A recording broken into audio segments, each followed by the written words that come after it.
Welcome to Stories for Sleep, a place where stories are told not to make you think more, but to help your mind soften, slow down, and gently drift into sleep. When night arrives, you may already be familiar with this feeling. Your body is ready to rest, yet your mind still wanders somewhere among memories, emotions, and thoughts that haven't quite settled.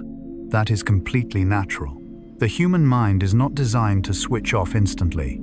It needs to be guided slowly and gently. Stories for Sleep was created with the wish to become a small companion in those moments. Our theme is the most fascinating truths of psychology, told in a calm, soothing rhythm, helping you understand yourself a little more without the need to analyze or remember. Simply listen, let your mind drift with the story, and allow your body to do the rest. In this video, we begin a very gentle journey, exploring how the mind operates in the dark, why it sometimes keeps you awake, and how understanding just a little can be enough to let go. If you find these slow journeys helpful, consider subscribing to Stories for Sleep and liking the video, so we can continue to be here with you each night. One story, one deeper sleep. As night settles and the outside world grows quiet, you may recognize this familiar state. The body is tired, but the mind refuses to sleep. Small thoughts, old memories, vague worries drift silently through you, as if some part within is still awake, watching, analyzing, unwilling to release its grip. We often believe we are the ones in control of the mind. But psychology, especially through the deep and gentle lens of Carl Gustav Jung, tells a different story. Jung believed that most of human mental life unfolds in the darkness of the unconscious, not because it is dangerous, but because it is vast. The emotions you never name, the reactions you barely notice, the faint dreams that appear before deep sleep. All of these are quietly at work even when you believe you are resting. And it is precisely this misunderstanding the belief that we must control everything that becomes a reason so many people struggle to sleep. This video is not created to teach you how to sleep. It does not ask you to remember, analyze, or change yourself. Instead, it is a gentle invitation to step together into the world of psychology's most intriguing truths. Truths that show you there is nothing wrong with being tired, worried, or unable to let go right away. The human mind is not a machine that must be shut down, but a living current that needs to be understood and allowed to settle at its own natural rhythm. On this journey, you will discover why the brain loves to tell stories, why memory is not the same as truth, and why emotions can guide perception without you even noticing. But all of this will be told in a slow, soft, and safe rhythm, enough to awaken gentle curiosity, but not enough to pull you out of relaxation. If you are looking for a place where you don't need to understand everything, where you can simply listen until sleep finds you, then you are in the right place. And now, as your breathing has slowed just a little, we can begin. Part 1. The mind does not fully belong to us. When night falls and the outside world grows still, we often believe this is the moment we are finally alone with our own thoughts. Yet in that quiet, a familiar experience emerges. Although the body has lain down, the mind keeps moving. One thought follows another. Old memories rise unexpectedly. Unanswered questions knock softly at the door, and we begin to sense a simple but profound truth: the mind does not fully obey our commands. We grow up believing that I am the thinker, the decider, the one in control, that consciousness is the driver and the mind a loyal machine behind it. But when night comes, when we try to stop thinking and cannot, that belief begins to crack. If we truly controlled the mind, why does it keep speaking when we are exhausted? Why do uninvited thoughts appear? And why does the harder we try to sleep, the more awake we become? Carl Gustav Jung suggested that consciousness is only a small island rising above a vast ocean of the unconscious. That island is familiar with light logic, naming, and control, but the ocean beneath is different. It is deep, slow, dark, and governed by its own laws without asking permission from consciousness. During the day, the noise of life hides its movement. At night, as everything softens, we begin to hear the ocean breathing. Human experience, then, is not shaped only by what we consciously think. It is woven from thousands of quiet processes, selectively stored memories, unnamed emotions, early formed psychological patterns, and fears or desires we have never admitted. We do not choose them deliberately, yet they shape how we see the world, how we react, and how we feel about ourselves. From a Jungian perspective, the unconscious is not an enemy to be controlled. It is a part of us, older, deeper, and intelligent in a very different way. The unconscious does not speak in logic. It speaks in images, sensations, symbols, and rhythms. By day, we rarely listen to that language. By night, when consciousness grows tired, the unconscious begins to whisper, not to disturb us, but to continue a natural process of rebalancing the psyche. Many people believe that sleep requires clearing the mind, but that is like asking the sea to be still, simply because we want to swim. The mind does not respond to commands, it responds to permission. When we stop controlling, stop arguing with what appears inside us, something subtle happens. The inner rhythm begins to slow, not because we force it, but because it feels safe. Safety is essential. Jung believed excessive control often arises from fear. Fear of chaos, of losing direction, of no longer being oneself. Yet the unconscious does not seek to destroy the ego. It seeks to expand it. And sleep is one of the rare moments when the ego is allowed to rest, so the deeper layers of the mind can continue their quiet work of healing. So on this journey, you are not asked to understand everything or remember anything. You are simply invited to loosen the role of control, as if setting down a bag you have carried all day. No need to prove anything, no need to explain. Just be here, listen, and allow the mind to move at its own natural pace. When we accept that the mind does not fully belong to consciousness, an invisible pressure lifts. We stop blaming ourselves for thinking too much. We stop worrying that we cannot sleep yet. We begin to see that these movements are not failures, but signs of a living system adjusting itself. And within this gentle understanding, sleep often arrives very quietly, like mist, without needing a name. Tonight, you don't need to do anything. No fixing the mind.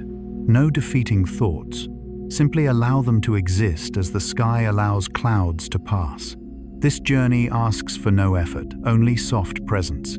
From this beginning, we will move deeper, slower into the subtler layers of the human psyche, where sleep is no longer a goal, but a natural result of letting go.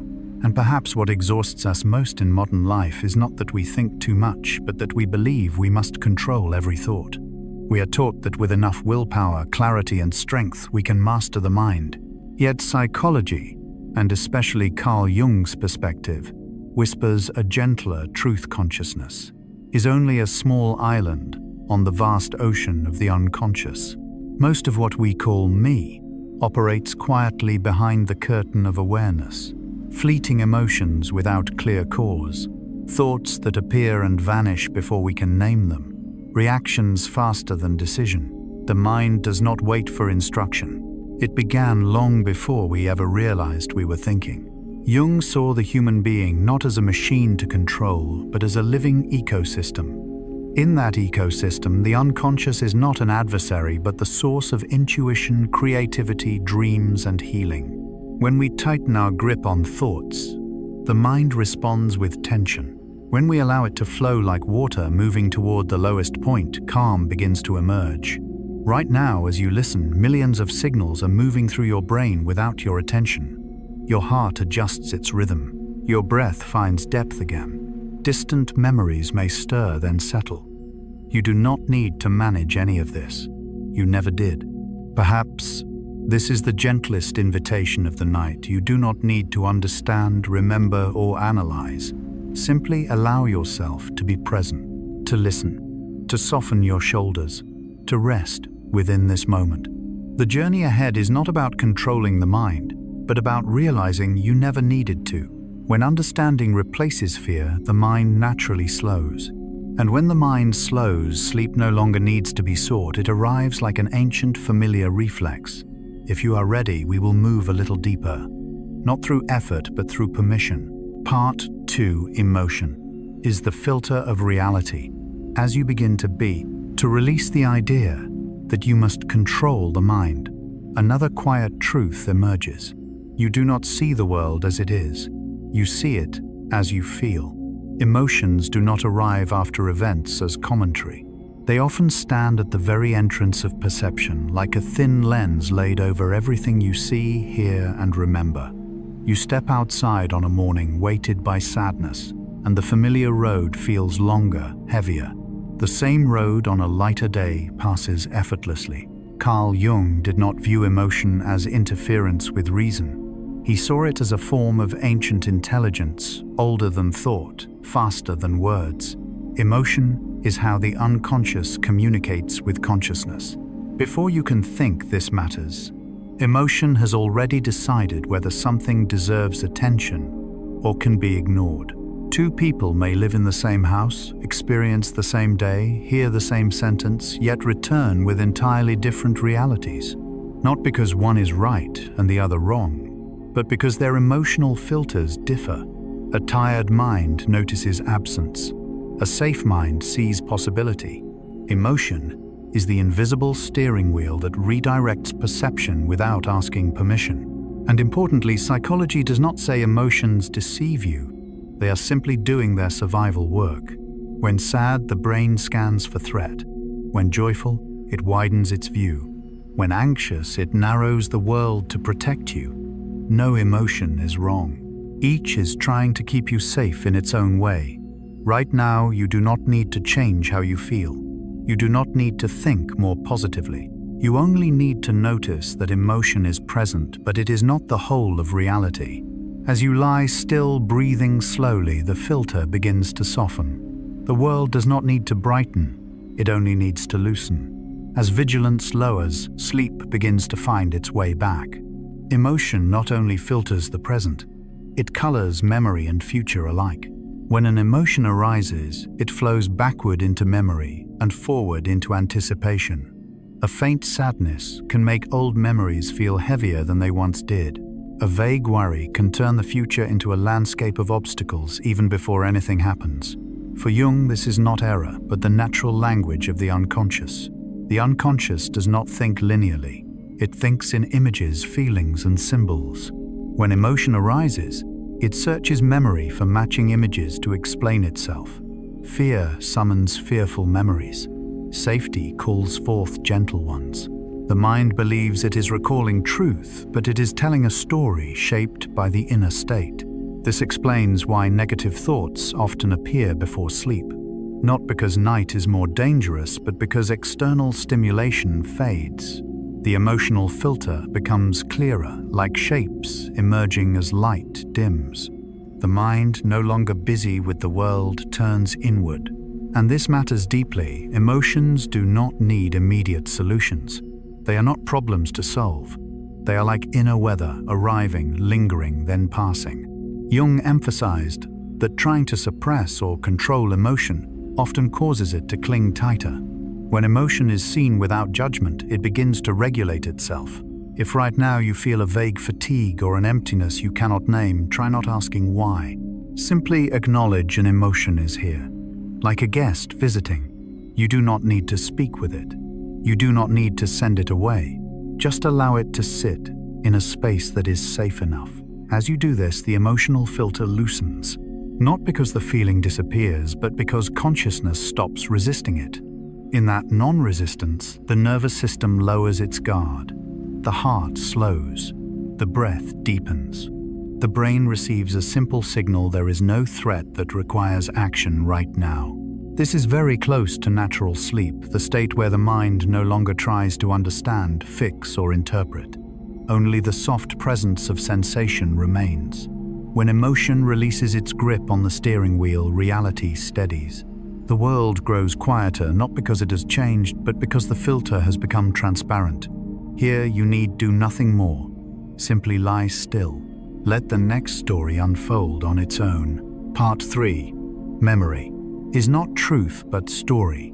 As emotion settles a little, the mind often returns to a familiar place memory, old images, moments long past, stories you believe are safely stored in the past. Yet few realize this memory does not wait untouched. Each time you remember, it is rebuilt anew. Carl Jung did not see memory as a precise archive, but as a living stream between consciousness and the unconscious. Memory holds not only events, but emotions, symbols, and meanings assigned at different stages of life. Memory does not ask what happened. It asks, what does this mean to who you are now? A childhood moment, once ordinary, may later carry sadness, longing, or pain.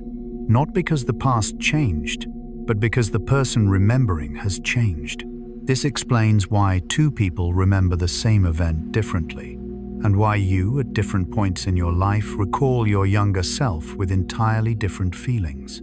In psychology, memory is not a recording. It is a story retold each time it is remembered. Each telling is shaped by mood, belief, and stories learned later. A comment from someone else, a photograph, a new interpretation, all quietly enter the old memory. Eventually, the new version becomes familiar enough to feel true. The brain does not clearly distinguish between original memory and reconstructed one. The emotions attached can be just as real. A memory that never happened, if repeated convincingly enough, can still quicken the heart, moisten the eyes, and move the body as if it were true. This is not deception, it is meaning-making. Humans do not live on raw facts. They live on stories. And memory is a core material of identity. Who am I? What have I lived through? Where do I come from? Before sleep, as reason grows tired, memory stories often surface. Not to sadden you, but to be heard once more like dreams that did not finish speaking. Here you do not need to analyze memory. You do not need to verify truth. Simply recognize this gently. The mind is telling a story to understand itself. And this story does not need resolution tonight.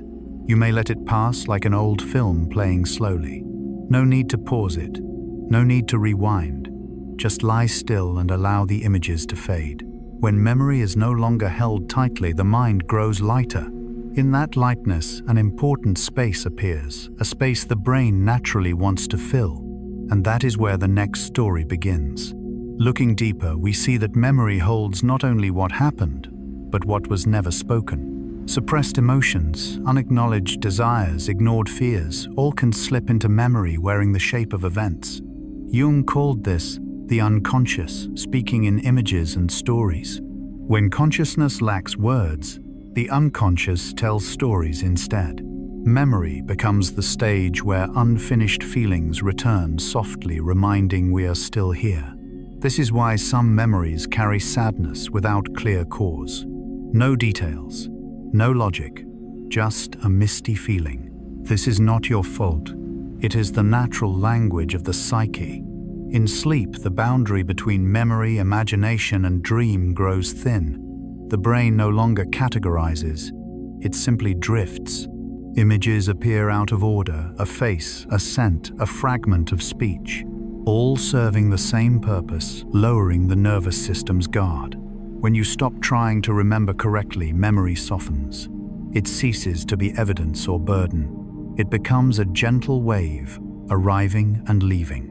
Night is not the time to fix memory. Night is when the mind is allowed to rest. Jung believed that when control ceases, the unconscious self-regulates, just as the body sleeps when we stop forcing sleep. Memory is the same. Unpulled into analysis, it settles naturally. You do not need to chase memory away, nor hold on to it. Let it be like a cloud crossing awareness. Not every cloud brings rain. Not every story needs an ending. As you lie still, breath slowing, memory loosening, the brain seeks a more familiar state, the safety of emptiness, a state the daytime mind resists. And here, another human mechanism emerges, the mind's gentle tendency to fill the space. That is when the next story is born. Part 4. The mind dislikes empty space, so it fills it in. There is something very quiet yet immensely powerful working within you. even as you lie still in the dark. The human mind does not like empty space. It does not like questions without answers. It does not like feelings without names. It does not like long pauses where it does not know what will happen next. Carl Jung once said that uncertainty is where the unconscious feels most uneasy. And to escape that unease, the mind does something very familiar. It tells itself a story. When something happens and you do not fully understand why, the brain does not wait. It is not patient. It quickly fills the gap with an explanation, whether that explanation is accurate or not. You act, and only afterward believe you had a reason. You feel, and only afterward give that feeling a name. You choose, and only afterward believe you weighed it carefully. This is not because you lack awareness. It is because this is how the mind protects you from ambiguity. Empty space prevents the nervous system from relaxing. Empty space is like a dark room the brain is forced to enter without knowing what awaits inside. So it lights a lamp, even if that light is sometimes imagined. And that light is the story. The story that says, I did this because that's who I am. The story that says, this happened because the other person was wrong. The story that says, I've always been this way. These stories offer something deeply comforting, a sense of control. Even when the story is not entirely true, it gives the brain something it values even more than truth's stability. Jung called this the ego's attempt to keep the world feeling coherent. The ego does not want to shake. It does not want to admit that some actions arise from places it cannot reach, and so explanations are built, at first only to calm the unease. But over time, if repeated often enough, they harden into beliefs. A belief can begin with a very small gap, a moment when you did not know why you felt sad, a time you could not explain why you avoided someone, a choice you no longer remember why you made. But when the mind cannot tolerate not knowing it, chooses knowing wrongly over knowing nothing at all, and then that belief continues to guide future decisions, as if it had always been true from the beginning. By day, these stories help you stand upright, but at night, when the world grows quiet, when no one needs you to understand, explain, or react, these stories grow tired. They are no longer necessary. Sleep is one of the rare states in which the mind is allowed not to fill the gaps. No reasons required, no causes needed, no complete story demanded. When you lie still and allow empty space to exist, the brain begins to relearn something very ancient. Not every empty space is dangerous. Some empty spaces are simply to rest. And when emptiness is no longer seen as an enemy, the mind slowly loosens its grip on controlling the world. From here, something else appears. Not a story, not an explanation, but attention, a very narrow beam of light that illuminates only a small corner of reality and allows the rest to sink into gentle darkness. But there is something Jung wanted us to notice without preaching it, that the stories the mind creates are not enemies. They are only temporary bridges the ego builds to cross deep waters of uncertainty. The problem is not that the mind tells stories. The problem arises when we believe the story is the whole truth. That is when we begin to identify with the explanation. We say, this is who I am. I always react this way. My life was always meant to be like this. And very quietly, the stories meant to cover the gaps become walls. They block us from sensing things deeper, subtler, unnamed. They keep consciousness busy, always needing to know, to understand, to conclude. But sleep is different. Sleep does not require stories. It does not need reasons. It does not ask why. Sleep arrives only when the mind accepts that some empty spaces do not need to be filled. In the darkness of the room, when the day has passed, when no one is waiting for your explanations, nothing needs to be proven, you may begin to realize the emptiness is not threatening. It is like the pause between two breaths, not a frightening stop, but a natural resting point of life. Carl Jung believed that it is in such pauses that the unconscious finally has space to reorganize itself, not through logic, not through language, but through a rhythm far deeper. When you stop trying to understand yourself, the mind begins to work in its own way, gently, silently, without supervision. And this matters especially at night, because if you carry every question into bed, if you try to solve your life in the dark, the brain never learns that it is allowed to rest. But if you whisper to yourself without words, "Tonight, I don't need answers. Tonight, empty space is allowed," something very subtle happens. Stories begin to fragment, thoughts loosen their grip, and the mind so used to filling everything begins to learn how to be still. Being still is not emptiness. Being still is freedom from the pressure to create meaning.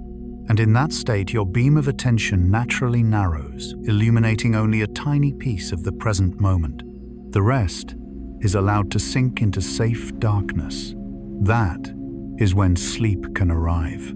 Not because you have understood everything, but because you have allowed yourself not to understand anymore. Part 5. Attention, the narrow stage light. If the mind is many, a vast stage, then attention is the spotlight hanging above it. That light never illuminates the entire stage at once. It shines on only one small point, while the rest fades into darkness we rarely notice. And yet, strangely, we often feel as though we are seeing everything. Carl Jung believed that consciousness tends to equate what is illuminated with all of reality. Whatever lies outside the beam of attention seems not to exist. By day, the spotlight is constantly yanked around, by noise, by responsibility, by unfinished memories, by worry about tomorrow. Each time the light swings to a new point, the brain must adjust, update, interpret. And this constant shifting is what exhausts the mind, not because the world is too complex, but because we are trying to light too much at once. You may be lying still in a dark room, yet the spotlight keeps circling a sentence from the afternoon, a face, something you wish you had done differently. And when the light refuses to dim, sleep cannot step onto the stage. But the brain is designed to conserve energy. It was never meant to sustain wide attention endlessly. It needs moments when the light narrows so the rest of the stage can rest. Sleep does not begin when you have thought enough, but when the spotlight of attention begins to fade. When you stop trying to see every thought clearly, stop tracking every idea, stop holding them in place. You only need to let the light rest on something very small, perhaps the feeling of your body touching the bed, or the slow rise and fall of your breath, or simply the darkness behind your eyelids. The rest, let it remain outside the light. You do not need to chase thoughts away. You do not need to argue with them. You only need to stop shining the light on them. What is not attended to dissolves naturally, like actors leaving the stage when the lights go out. And in that darkness, the brain begins doing what it does best, organizing itself, settling, shifting from guarding mode into repair mode. Jung believed the unconscious can only heal when consciousness does not stand too close.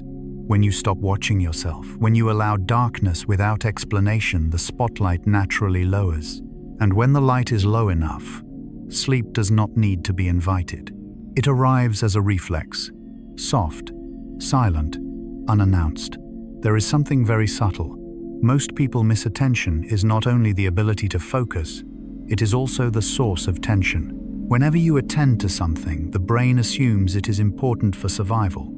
And when too many things are labeled important, the nervous system cannot distinguish real danger from wandering thoughts.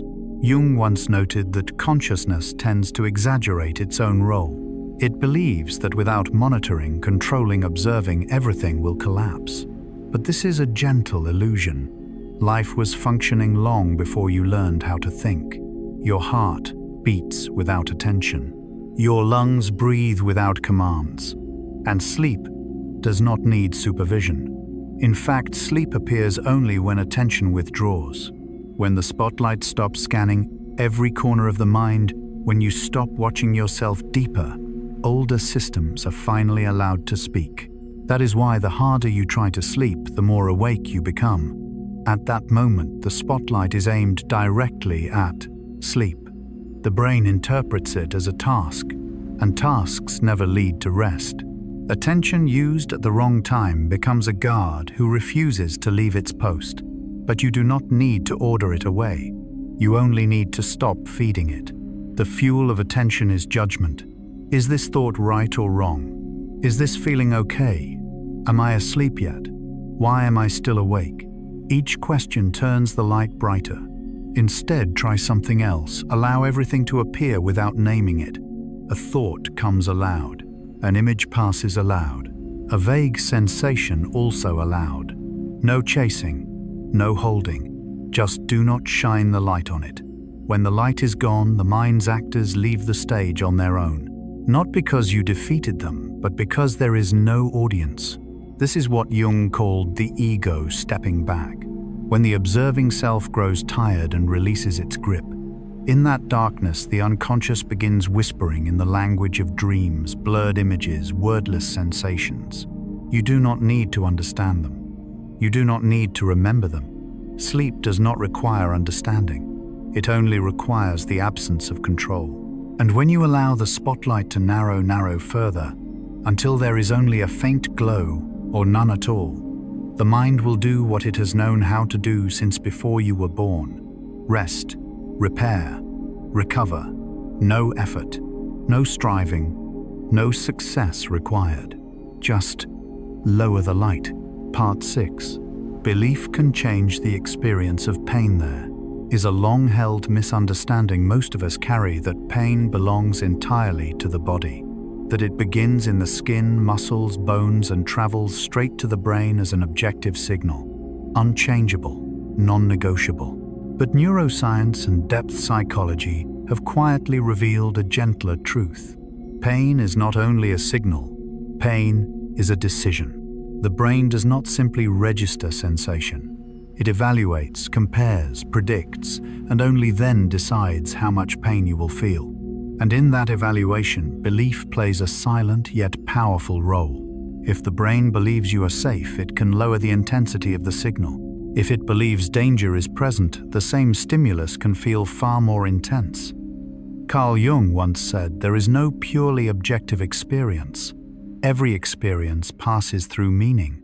Pain is no exception." Think of a child with a scraped knee. If adults panic, the child cries harder. If adults stay calm and gentle, the child may forget the pain quickly. The body does not change. The scrape is still there. Only the meaning changes.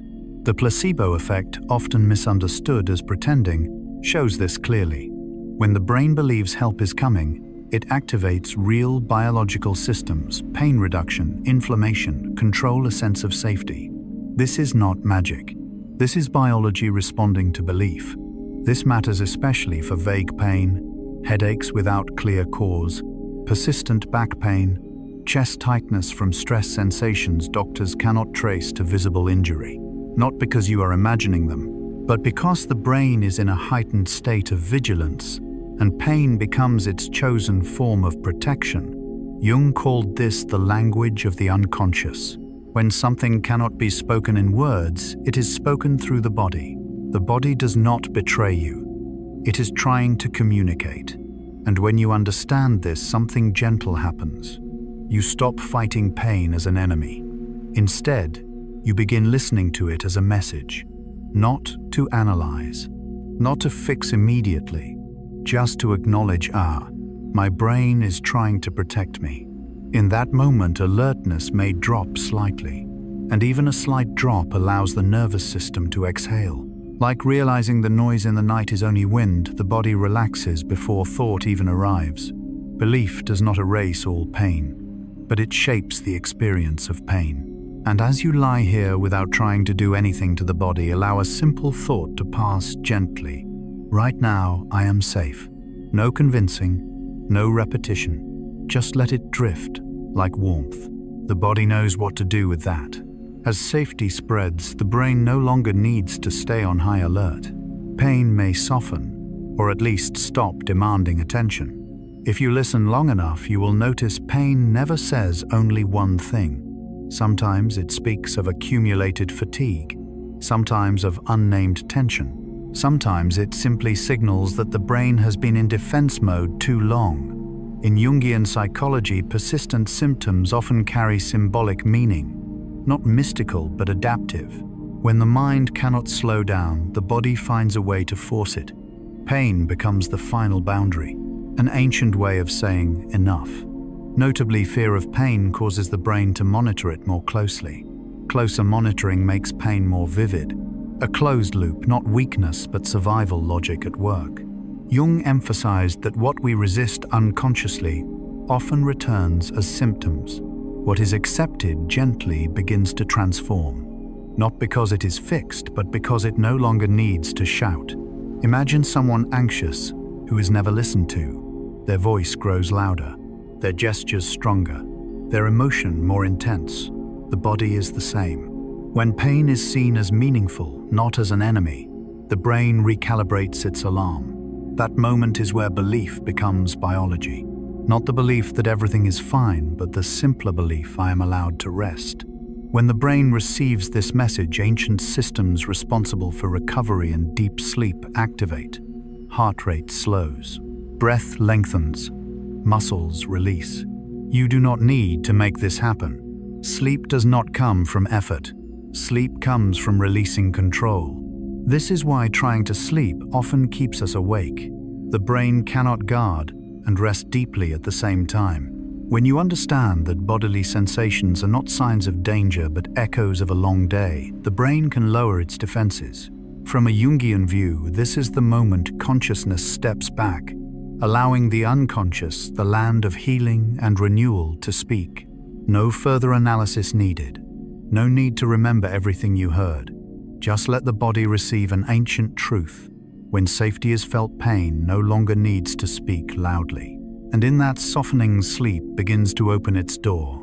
Part 7. The body thinks in its own way. We often believe that thinking begins in consciousness, that first we think, and only afterward does the body respond. But reality quietly moves in the opposite direction. Many of your thoughts are not born in the head, but in the heartbeat, in the chest, in the subtle tension of shoulders and neck. The body sends signals first. The brain arrives later to name them. When the heart races, the brain calls it anxiety. When breath grows shallow, the brain calls it stress. When the body contracts, the brain calls it fear. Not because danger is present, but because the body is replaying an old biological story. In Jung's view, the body is the most ancient part of the psyche. It does not speak logic. It speaks rhythm. It does not argue. It reacts. And if the body is in defense mode, the brain is forced to think defensively. This is why when you are tired, every problem feels larger. When you are hungry, the world feels less friendly. And when you lack sleep, the mind struggles to believe in safety at all. Not because you are weak, but because the brain is reading data from the body. A short breath is read as something is wrong. A closed posture is read as be careful. A restless body is read as stay alert. And so the mind keeps working. But here is the quiet miracle. If the body can signal danger, it can also signal safety. No positive thinking required. No verbal reassurance needed. Just change the rhythm of breath. When breathing slows, the brain receives a clear message: we are alive. There is no immediate threat.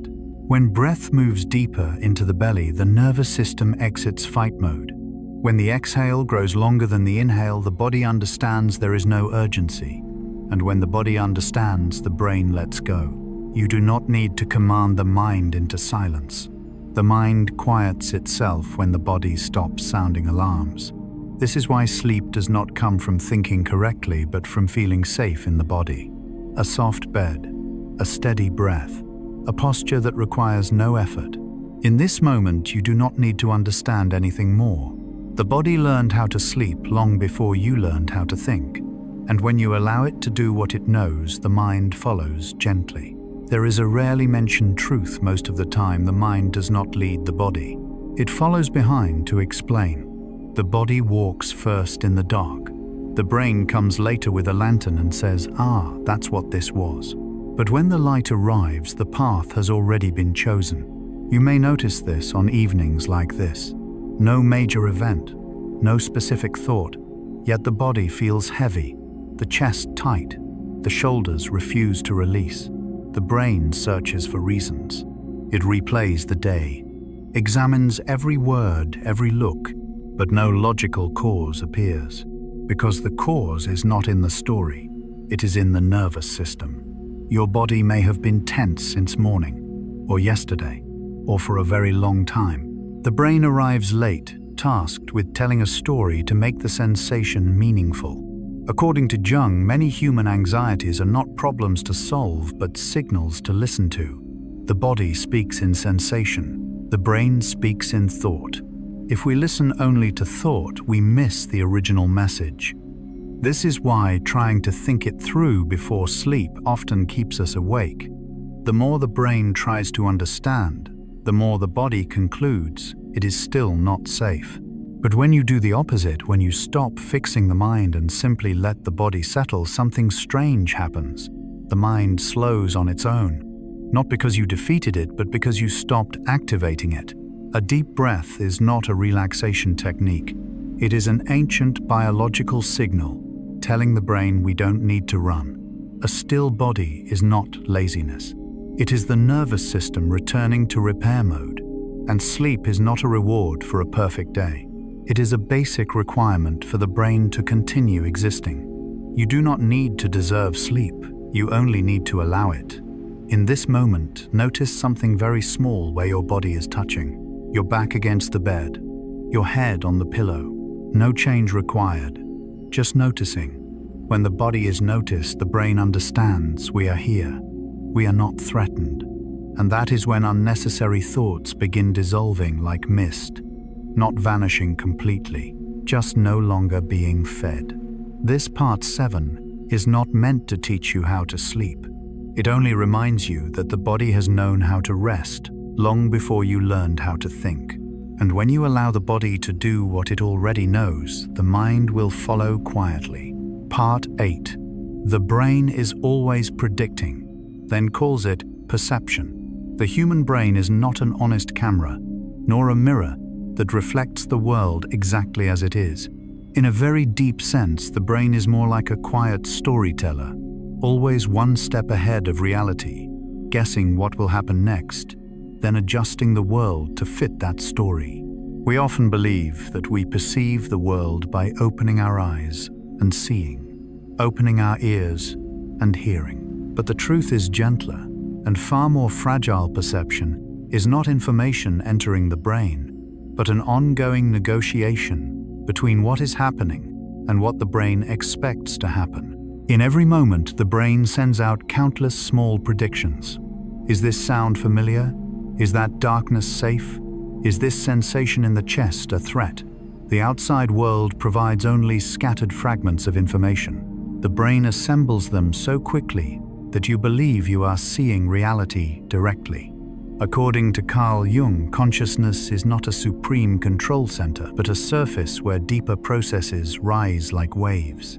The brain's predictions come from that unconscious layer, from old memories, from unnamed experiences, from fears that were never spoken aloud.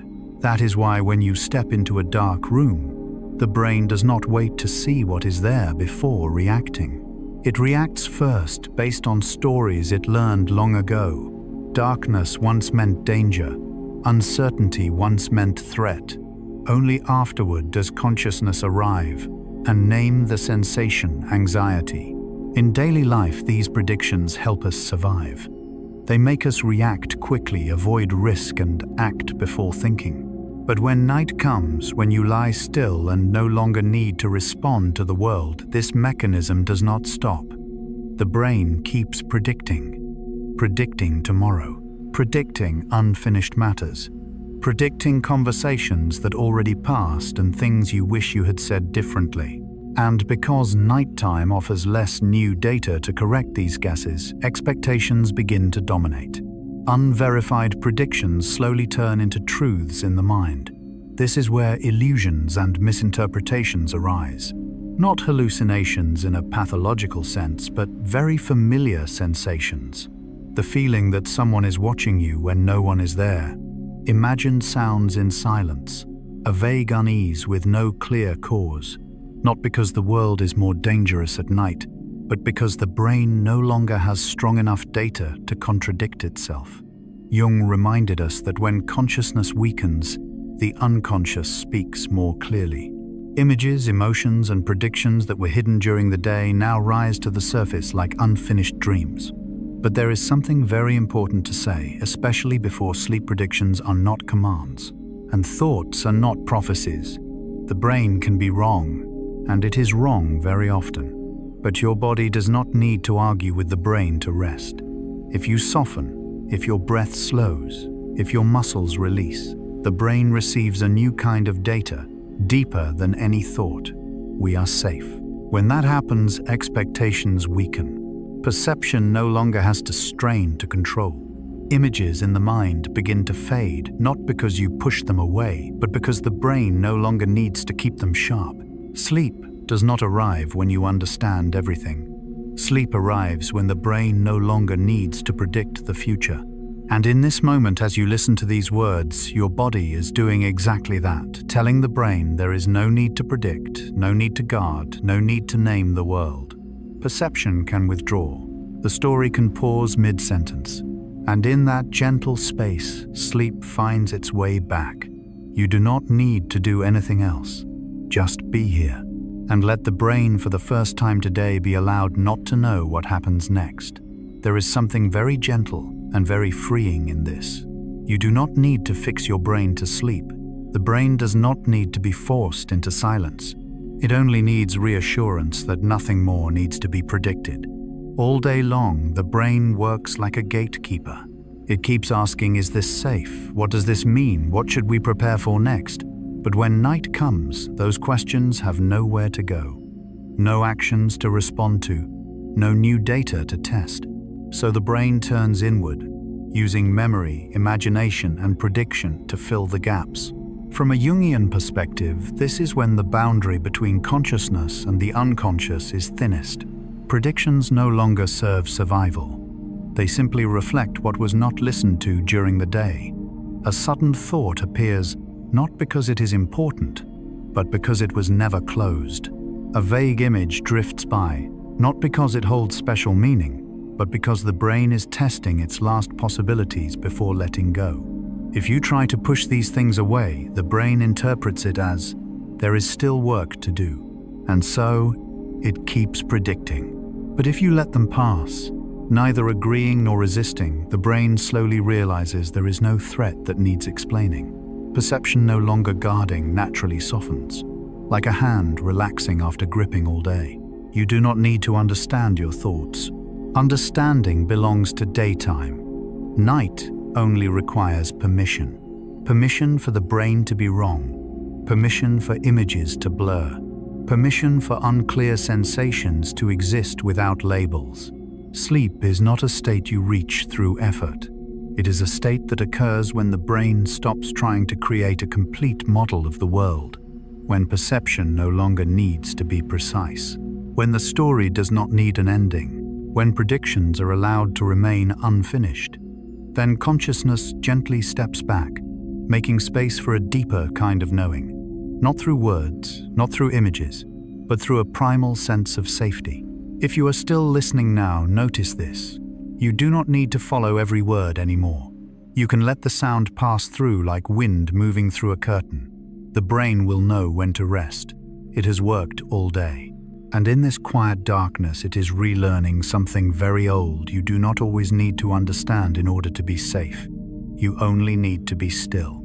Part 9. The social brain always feeling observed human. Beings never truly live alone inside their minds. Even in a closed room, even with the lights off, the brain retains a very ancient sensation someone might be watching, not with real eyes but with imagined ones. From an evolutionary perspective, this is not a flaw. It is a refined protective system. For most of human history, being watched meant opportunity or danger. One gaze could mean acceptance by the tribe.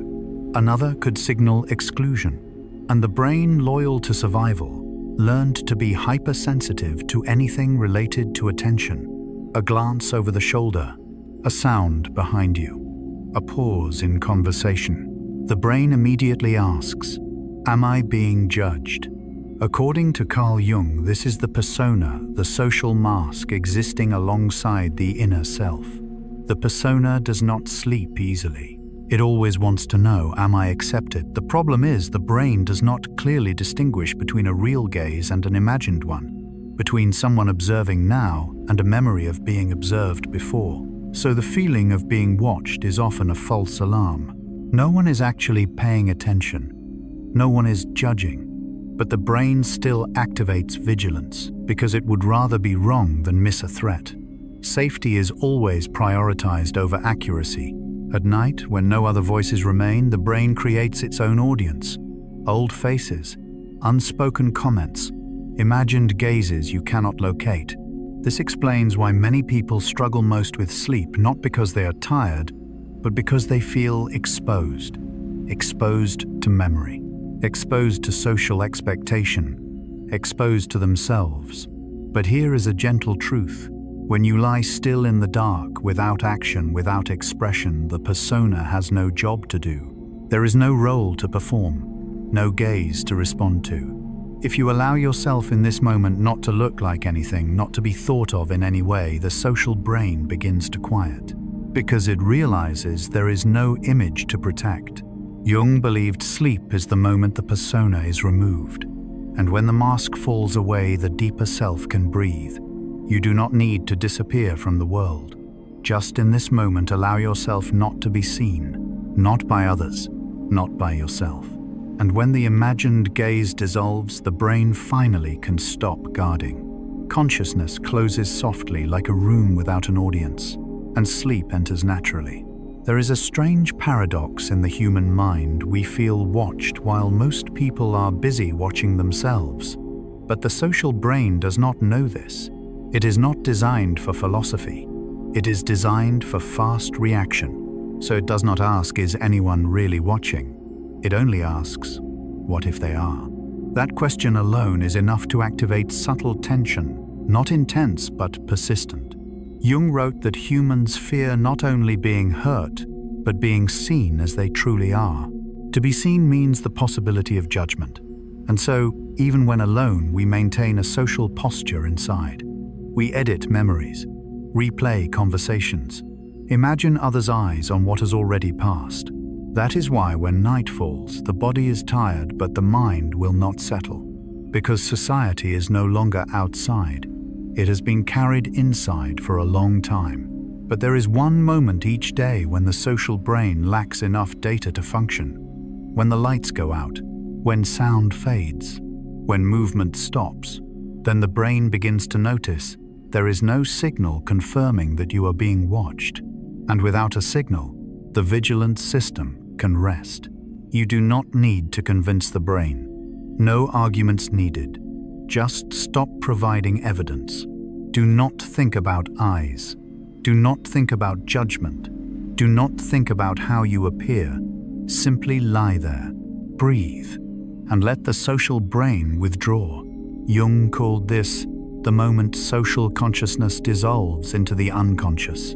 Not because you vanish, but because you no longer need to perform. In that state, there is no right or wrong, no image, no role. Only pure existence before humans learn to look and be looked at. And there, sleep does not need to be created. It simply happens like an ancient reflex when no one is guarding anymore. Part 10. Silence. And what the brain does not say. There is a paradox in being human. We long for silence, yet find it difficult to remain still within it. Because to the brain, silence is rarely neutral. It is often interpreted as a signal, a gap to be filled, something unsaid, possibly dangerous. The brain dislikes emptiness, not out of curiosity, but because emptiness removes the anchor of prediction. When there is no sound, no feedback, the brain is forced to create meaning. And that meaning often carries fear. An unanswered message, a quiet room, a look without words. In those moments, the brain whispers, something is wrong. I did something wrong. Danger is coming. Carl Jung pointed out that the unconscious does not clearly distinguish between the unknown and the threatening. When consciousness lacks data, the unconscious fills the space with images, often defensive ones. Silence is not emptiness. It is a reflective surface, and what it reflects is the inner world of the one facing it. Someone who feels safe experiences silence like a thin blanket. Someone who feels unsafe experiences it like an abyss. What few are taught is that silence has no intention. It does not judge. It does not attack. It does not demand. Only the brain interprets. And here is where sleep is often blocked, not by noise, but by the stories the brain tells in silence. When night falls, sound softens, silence expands. If the brain keeps reading silence as a message, it cannot rest. But if just once you allow silence to be what it is, no message, no hidden meaning, no demand for response, something different happens. The nervous system realizes there is nothing to decode, no threat hiding behind the quiet. And when the brain no longer explains, its rhythm slows. Jung called this the moment consciousness releases control, and the unconscious self-regulates not through thought, but through ancient biological rhythm. Breathing deepens, the body grows heavy, thoughts become sparse. Silence becomes not emptiness, but safety. A place with no need for words, no need for understanding, no need for response. Simply being there. And in that being, the mind stops working. Sleep becomes not a goal, but a natural outcome of lowered vigilance. If you are hearing these words in the quiet of night, let silence continue its work. You do not need to fill it. You do not need to think about it. Just allow silence to stay with you. There is a fragile moment few notice when the brain realizes silence does not require a response. This moment does not arrive through reasoning but through sensation, like realizing you do not need to answer a question that was never asked. All our lives, we are taught that every pause must mean something. Silence is agreement or rejection. Silence is anger or disappointment. Silence is collapse, and the brain learns this too well. It becomes a tireless interpreter, assigning meaning to every quiet moment. But in nature, silence has never been a message. The forest is not silent to say something. Night is not silent to threaten. Only humans carry fear into silence. Jung emphasized that when consciousness has nothing left to do, the unconscious naturally balances itself. But for that to happen, consciousness must stop. And silence is the final test, not to understand, but to release. When you stop trying to listen to silence, stop analyzing it, stop trying to feel it correctly, the brain slowly loses motivation. Thoughts appear less often. The space between them widens. And then there are gaps the brain no longer wants to fill. That is a very good sign, because now silence is no longer seen as lack of information. It is seen as enough. Enough safety. Enough stability, enough to let go. Sleep is not complete unconsciousness. It is the state where the brain no longer needs to interpret the world. And silence, when accepted, becomes a gentle bridge from awareness to rest. If you are no longer following every word, that is not distraction. That is your brain doing exactly what it needs to do. You do not need to go anywhere. You do not need to understand anything more. Silence is enough. And in that silence, sleep will find you. Part 11. Decisions come first, reasons come after. Humans like to believe we are creatures of reason. We prefer to think every decision is weighed, that we choose after reflection, that we act for clear reasons. But the mind follows a different order, quieter and far more ancient. Most decisions in life are not born in consciousness. They sprout in the dark soil of the unconscious, where emotion, memory, and instinct intertwine before words arrive. The brain chooses first, quickly, efficiently, then turns back to ask, how shall we explain this? And thus, reasons are born, not to find truth, but to protect self-image. Carl Jung saw this clearly. He believed the conscious ego is not the driver but the storyteller who comes after weaving a logical narrative around what has already happened. We do not simply live, we narrate our lives to ourselves. Each time you say, "That's why I did it," the action likely occurred long before, in a deeper layer, and the sentence is merely a well-fitted coat put on afterward. This inner narrative is necessary. It keeps the ego from fragmenting. It helps us feel coherent, moral, in control. But because protecting that image matters so much, we often avoid seeing mistakes clearly. If a decision leads to harm, the story is revised. If a choice brings regret, the reason is altered. Not because we lie, but because the mind cannot tolerate the feeling "I was wrong" without good reason. Jung called this the ego's defense mechanism, an ego afraid not of the world but of the truth about itself. And so learning from mistakes becomes difficult not because we resist growth, but because facing the unconscious requires deep humility. But before sleep, there is gentle news: you do not need to fix yourself. Sleep does not require you to be right. It does not ask you to understand all your motives. It only asks that you stop telling the story. When night falls, the inner narrative can pause. No need to justify today. No need to evaluate choices. No need to extract lessons. The unconscious knows how to process. It has done so for millions of years before language existed. And when you allow yourself not to have reasons for everything, the mind lightens naturally. Not because you give up, but because you trust something deeper than consciousness. Sleep arrives when there is no image left to defend, when the ego is allowed to rest, when the storyteller in the mind is allowed to be silent. In that silence, all decisions, all reasons, all stories can be set down temporarily. You do not need to understand yourself to sleep. You only need permission to stop understanding for now. There is a gentle, liberating truth: you do not always need to know why you are the way you are. Most of the time, the brain does not search for reasons to know the world, but to preserve inner stability. It does not ask, "What is right?" It asks, "What allows us to continue without breaking?" So when a decision is made, the brain quickly builds a story convincing enough for the ego to accept. That story may sound intelligent. It may be repeated until you believe it is the true reason.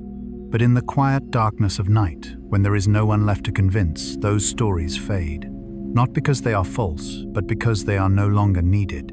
Jung believed that when consciousness grows tired, the ego's protective structures loosen. Then the unconscious can adjust without explanation. This is why sleep can heal what reason cannot reach. Not because you figure something out while sleeping, but because you stop needing to. You do not need to analyze past decisions. No need to rewrite the story. No need to find a better reason. In sleep, the brain does not judge. It does not accuse. It simply reorganizes what remains unfinished in its own way. For that process to unfold, the most important thing is allowing yourself not to be a rational person. No need to be right. No need to be consistent. No need to be clear. Just a human tired after a long day of making too many decisions. When the inner story quiets, when the narrator leaves the stage, the mind has nothing left to protect. And then sleep can enter like an old friend who needs no explanation for arriving. You do not need to carry reasons into sleep.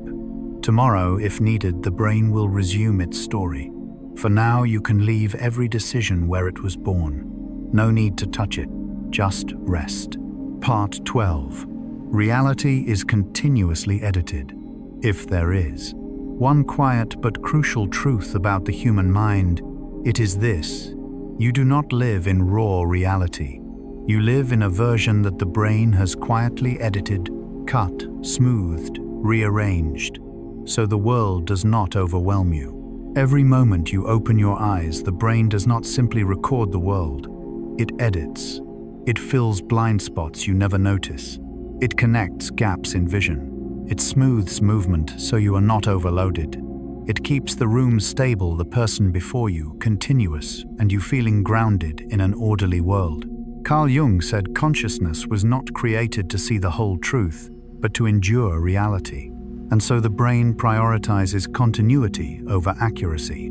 If every tiny detail appeared exactly as it was, if every subtle change were noticed, consciousness would exhaust quickly. Instead, the brain keeps the story flowing. You may sit in the same room with the same person for years without noticing. Their gaze has changed, their voice slowed, the distance between you grown wider.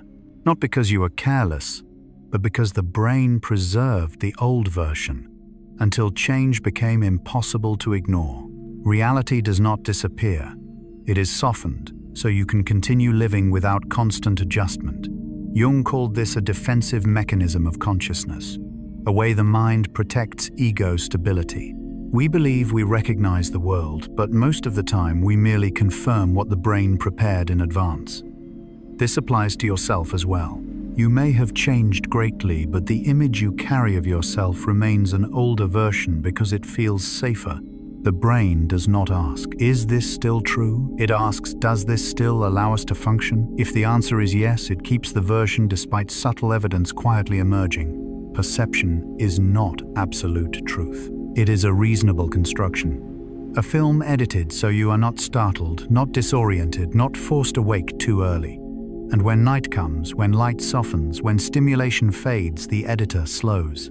The brain no longer needs to stabilize the world. No smoothing, no patching. Sleep allows reality to dissolve temporarily so consciousness can rest. You do not need clarity. No distinction required. No understanding needed. Just allow the story to pause. And in that pause, the mind is safest, not because everything is right, but because nothing needs control.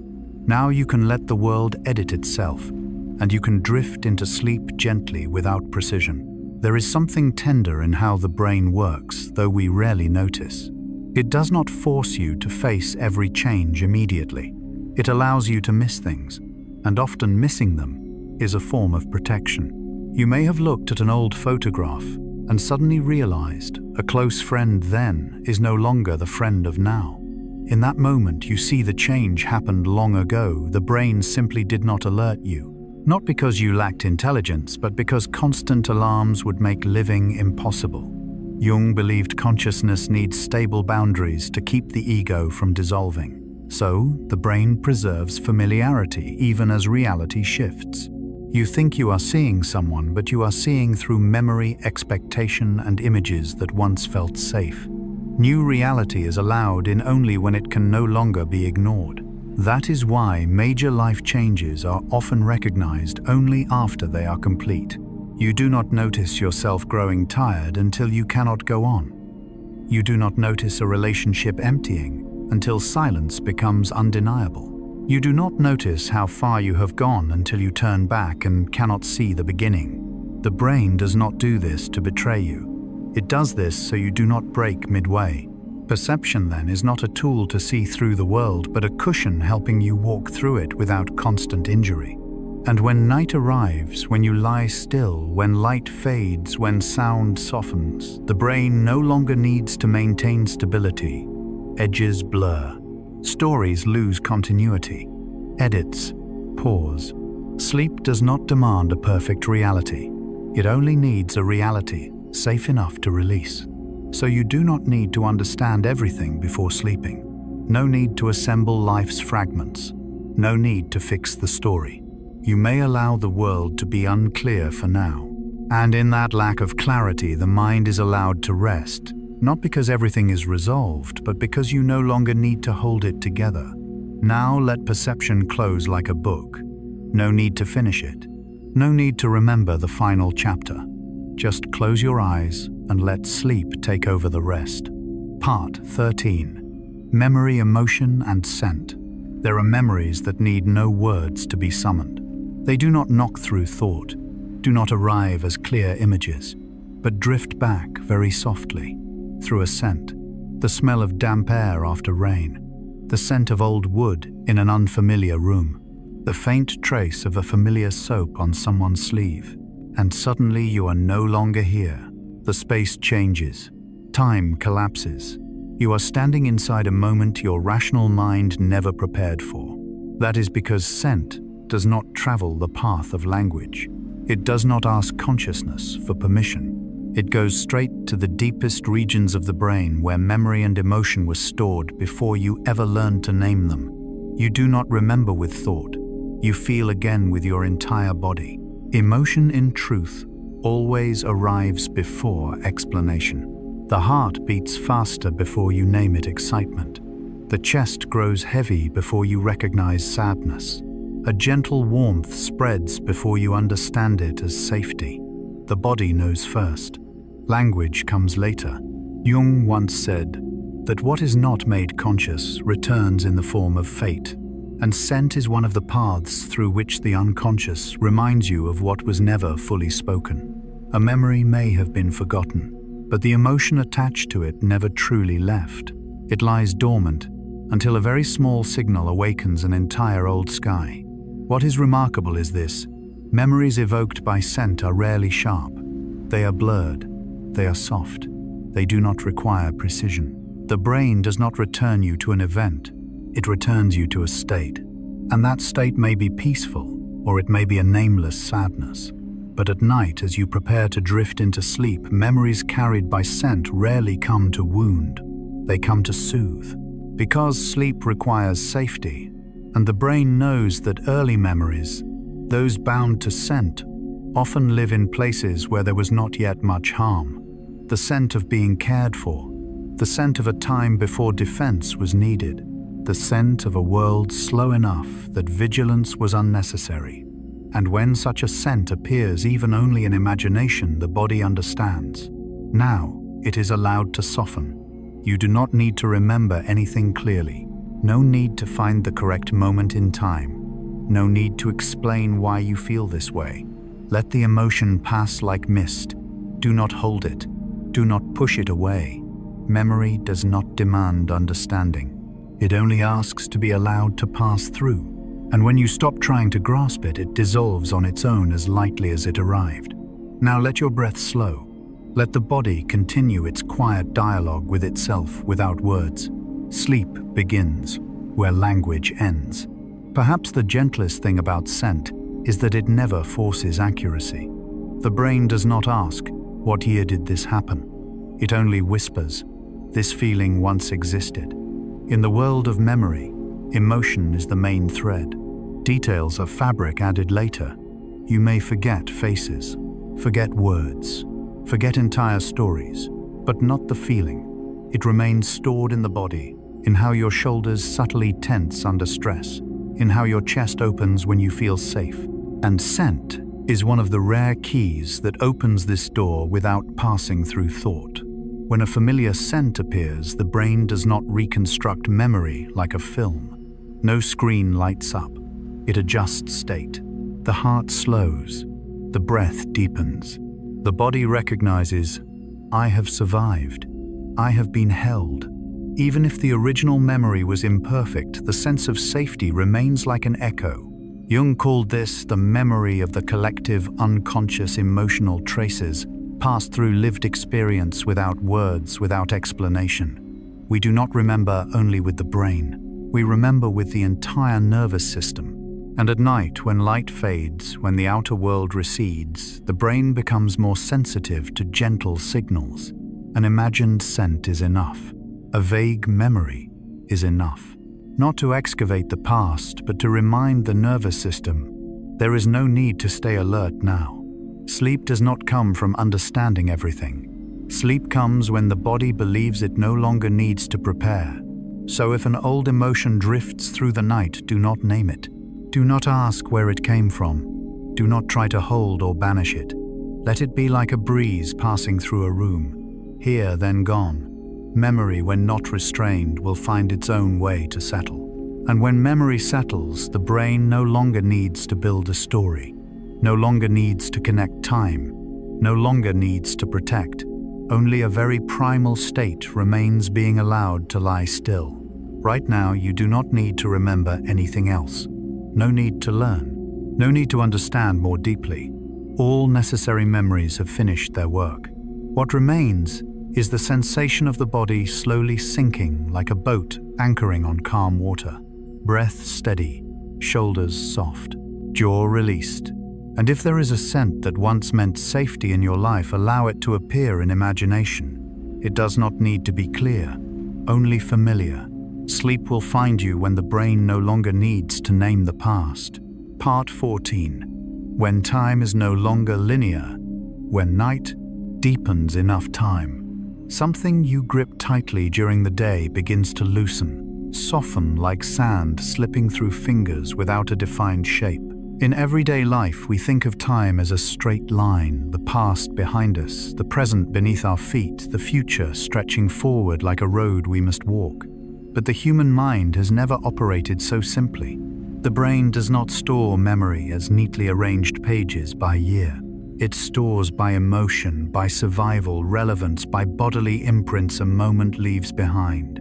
That is why a memory from far away can suddenly surface, just because the present carries the same rhythm of breath, the same quality of light, the same familiar sensation. In a single instant, you may be the person of today, the child of many years ago, and a bearer of an emotion belonging to no specific time. The brain does not sharply separate.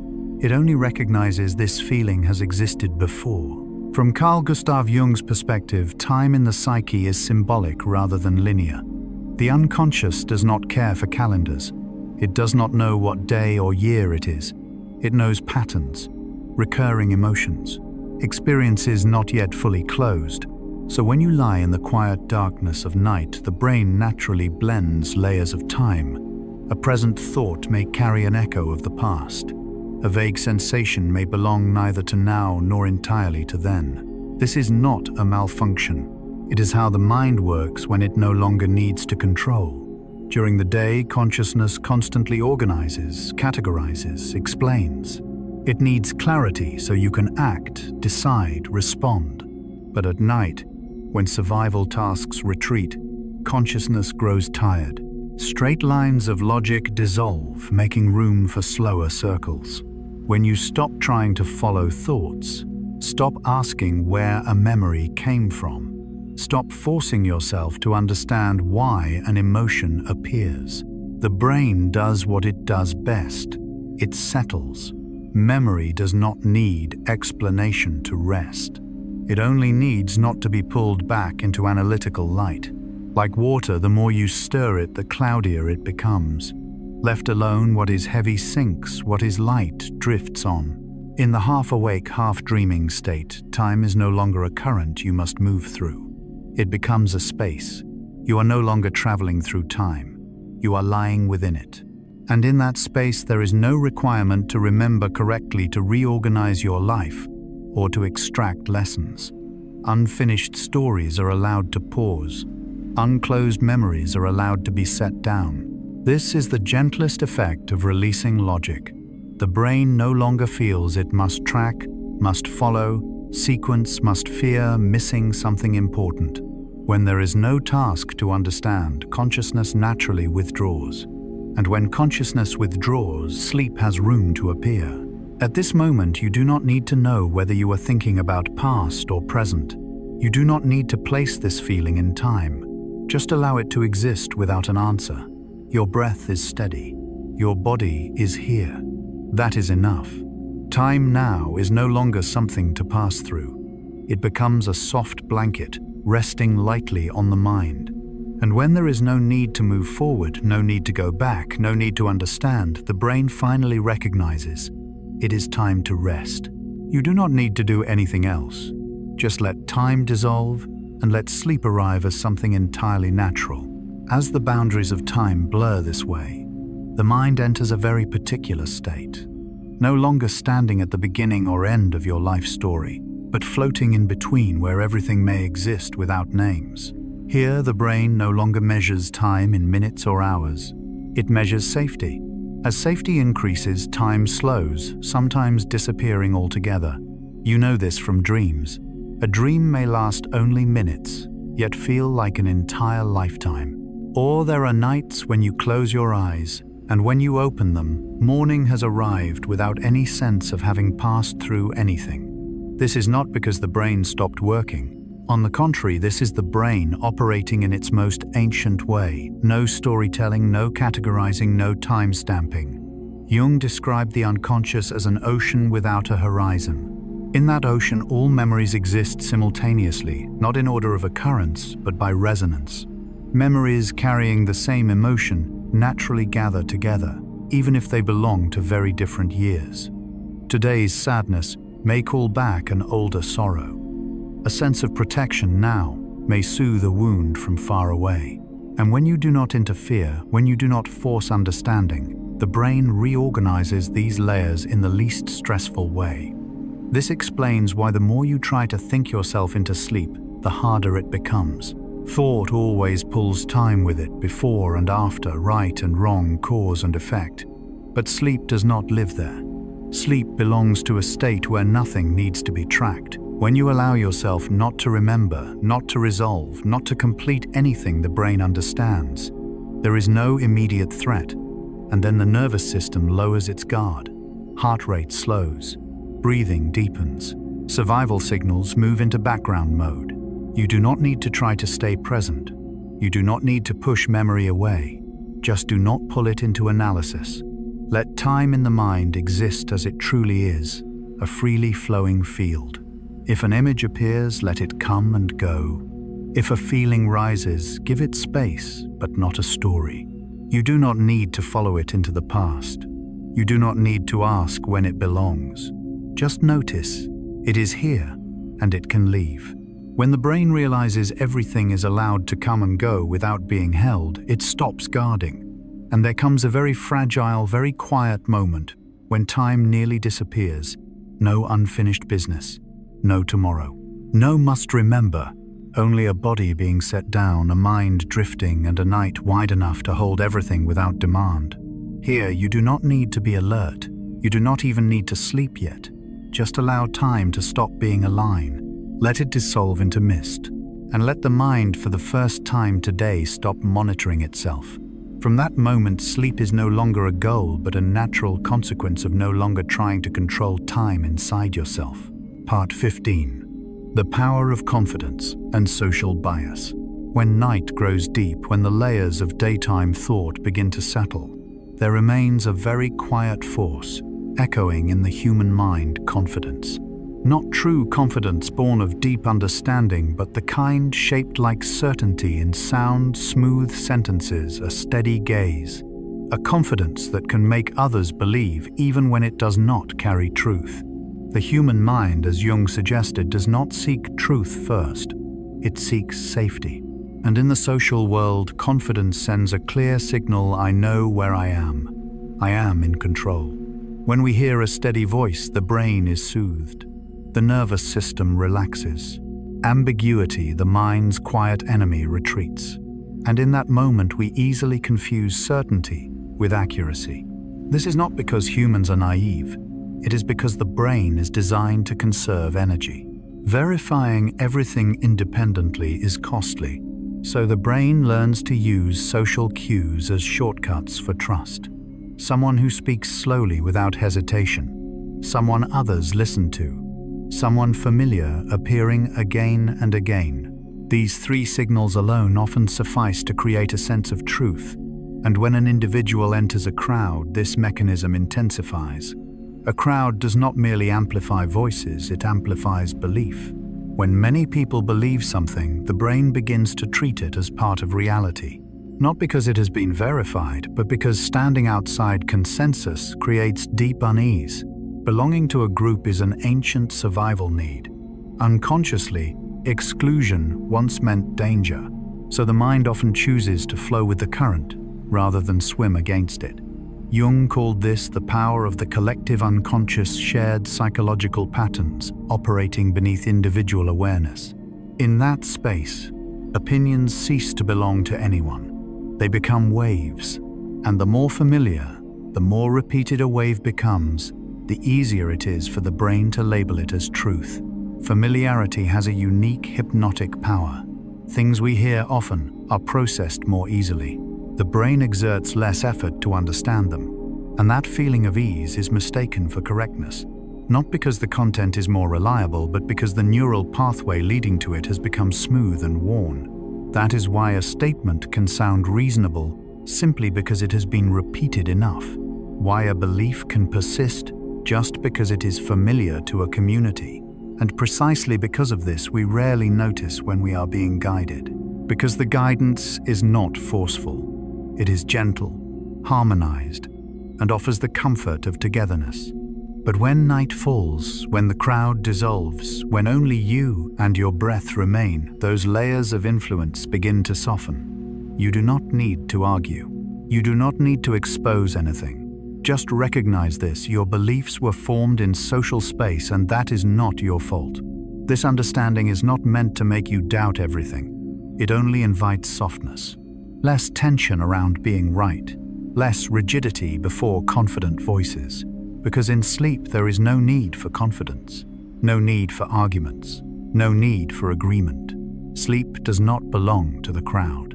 It belongs to the primal state, where the mind does not have to prove anything, follow anyone, or protect an identity.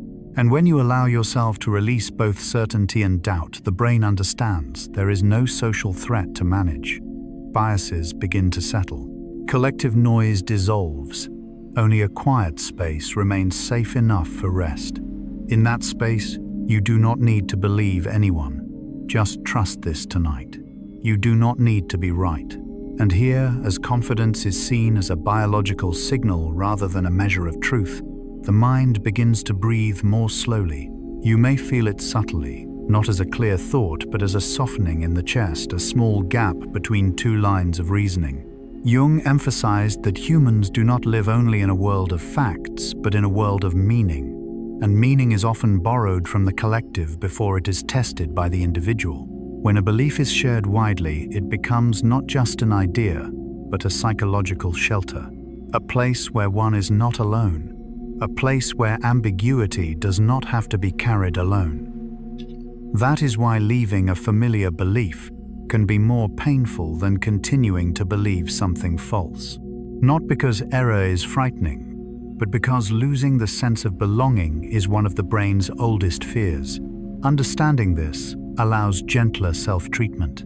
If you once believed something simply because everyone believed it, that was not weakness, that was biology. If you felt uneasy questioning the crowd, that was not lack of courage.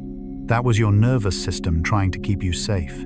And if you confused confident voices with truth, you are not alone. The human brain has done this for tens of thousands of years. But tonight, you do not need to fix anything. Sleep does not require social alertness. It does not ask you to distinguish right from wrong, majority from minority, true from false. In sleep, external voices gradually quiet. Faces, gazes, judgments slowly withdraw. You are no longer in the crowd. You are returning to a state before persuasion was needed, before certainty had to be displayed, before sides had to be chosen. There, the mind does not need stories for self-defense. No confidence required, no vigilance required, only being. And when you allow yourself to release beliefs borrowed from society, the brain recognizes there is nothing left to respond to. The nervous system shifts into rest mode. Heart rate slows. Breathing deepens. Thoughts soften. You do not need to know what is right now. Tomorrow, if needed, you can think again. For now, uncertainty is allowed without danger. And in that moment when confidence no longer dominates, when the crowd has receded, the mind returns to its most primal state, safe in stillness. You may let your eyes close. Not because everything has been understood, but because nothing needs to be understood anymore.